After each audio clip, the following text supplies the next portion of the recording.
Hey everybody, back here with another video. This time I'm still talking about time-based effects, but we're going to segue from reverb to talking about delays. And in this specific video that I'm going to be showing you, I'm going to be talking about short delays.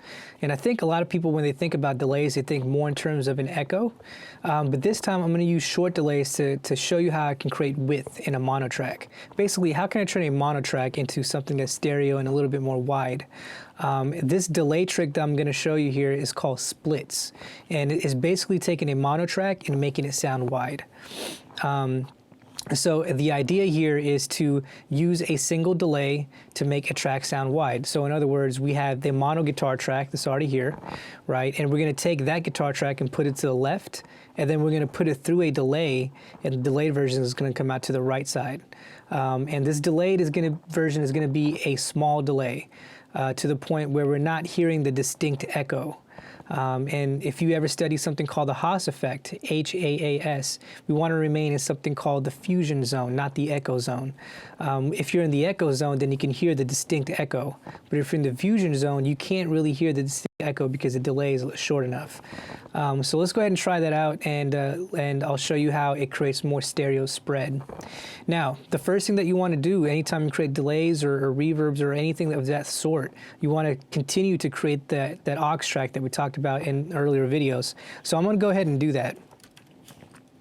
Now I'm going to change it from audio track into aux input. And the other thing this time, I'm going to actually keep it on mono.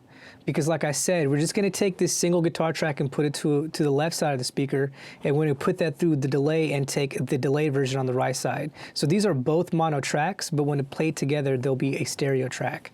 So I'm going to go ahead and keep this in mono and hit create. And then we're going to go ahead and use the stock delay plugin that's offered in Pro Tools. So if you go from inserts into this blank tab over here, go to plugin. We'll go into our delays, and then we're going to use mod delay 3 right here. So this is a pretty good delay.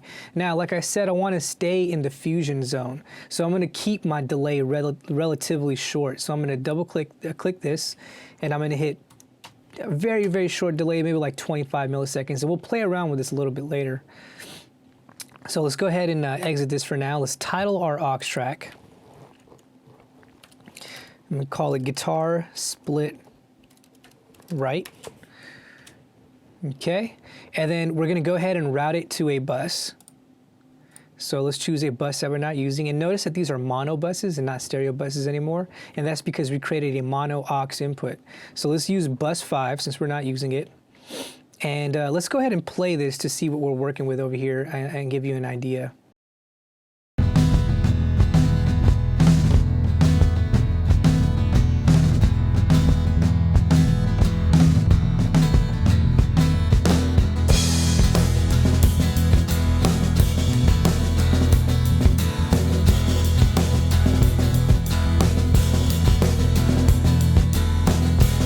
It's a cool little riff that they got going on over there, and the only thing is I want to be able to separate that guitar from the other tracks, which are kind of in the middle and a little bit kind of panned depending on what the drums are doing there.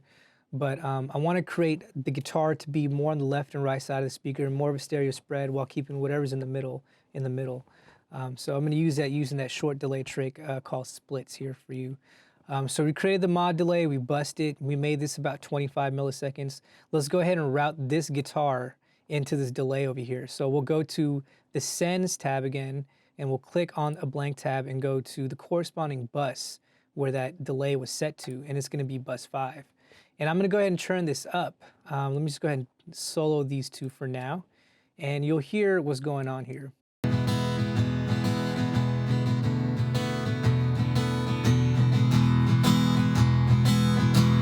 So it kind of sounds a little weird, and it kind of sounds like there's some phasing issues going on here.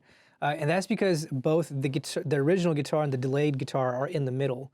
And this delayed guitar is 25 millisecond delayed. So what I want to do is, instead of taking both of them in the middle and taking them to the side. Now notice that you didn't hear a distinct echo, right? Because we're remaining in the fusion zone. And that's what we want when we use split delays. So what I'm going to do is I'm going to go ahead and pan the original guitar all the way onto the left and the delay guitar all the way onto the right. And I'm going to do that as we're playing it so you can hear the stereo spread.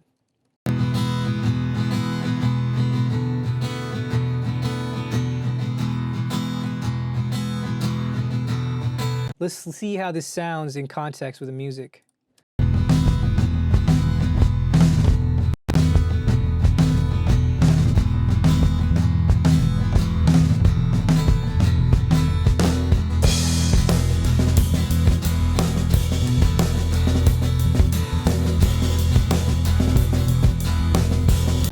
I think it sounds great. So what I'm going to do is I'm going to show you how it sounded before this delay so you can get an idea. All right, let's take a listen. So this is before the delay.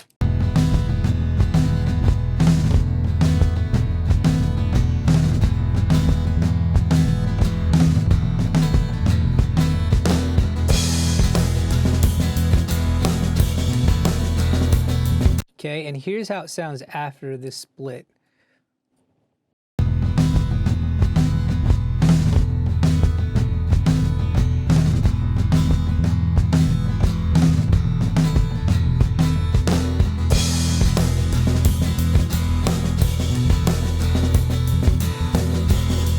So the guitar suddenly left the middle and kind of moved to the sides, and it left room for other instruments to be in the middle.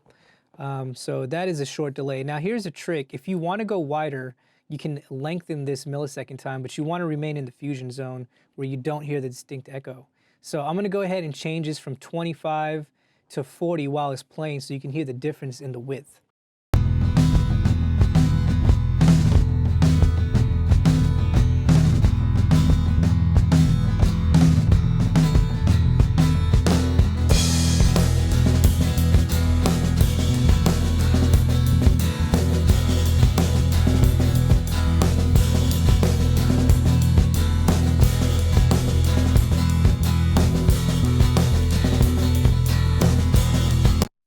Cool. I think it sounds okay on 25. I think it sounds about right. So I'm going to go ahead and keep it there and go ahead and mess around with other stuff. I hope this helps. Another thing, like I said, is I love to EQ my delay as well. And this kind of keeps things to blend it in a little bit more. Again, just like the decay time, I kind of like to trim off some of the high frequencies. So I'm going to go ahead and use this EQ37 band. And I'm going to go ahead and play it, and we'll notice that how this will sound a little bit smoother if I trim out some of the high frequencies on the delay track.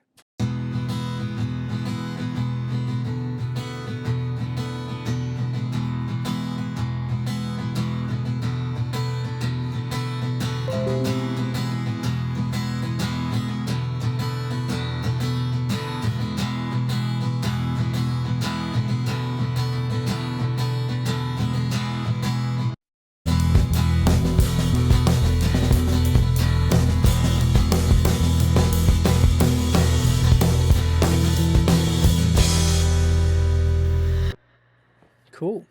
I think that worked out. So I'm going to go ahead and keep that there, and we'll just go ahead and keep jamming. So if you have any questions, feel free to let me know. Hopefully this gives you an idea of how we can use delays in a way to keep things more stereo, and how to take something that's a mono track and make it wide using short delays. So again, happy mixing. Hope you all doing good on your sound design and music production projects out there. If you have any questions, feel free to shoot me an email, and I wish the best for you. Take care.